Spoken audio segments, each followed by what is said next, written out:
KSHB hit the gym today. He has some tips on how to get back into fitness safely.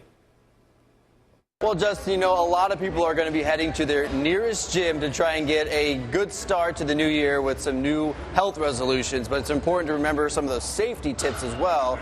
And Jacob Harris from Lifetime is going to join me here. Jacob, what do people need to remember if they're just getting back into a fitness routine? Just getting back, you want to make sure you're not going to overdo it.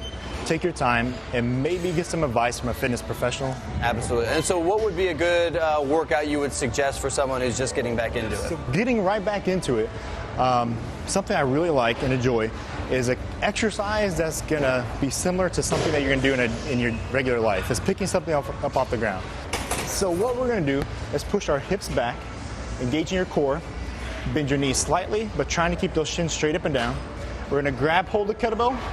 As we stand up, we're going to contract our glutes and keep that core tight. So our ankles, knees, and hips and shoulders are stacked on top of each other in one straight line, and we're going to go all the way back down to the pad. So what about for someone who may be a little bit shy about coming out to a big gym like this? What are some things they can do from their own home? So one of my favorite exercises is push-ups. All right. The first thing we're going to do for good form, good technique, is we're going to lay flat on the ground. All right, lay flat. We're going to put our thumbs in our armpits. We're going to have a slight, about a 45-degree wing out.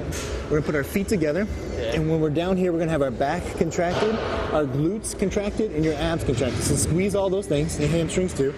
And now we're just going to press up and through those triceps and chest. And we're going to come all the way back down the ground, the whole time keeping those abs contracted. We're going to do a hand release, and then push back on the ground, and then press through again. And how many would you suggest on that? I would suggest 12 to 14 again. 12 to 14. Starting out. So it's always important to remember, as Jacob said, know your reps, take breaks, and if you're in shape, maybe it's 45 seconds to a minute before each set. But if you're not, it's really just listening to your body and knowing when to take those breaks and knowing when to get back started again. But we're going to do some more workouts coming up at 5 o'clock. We'll see you back in about an hour.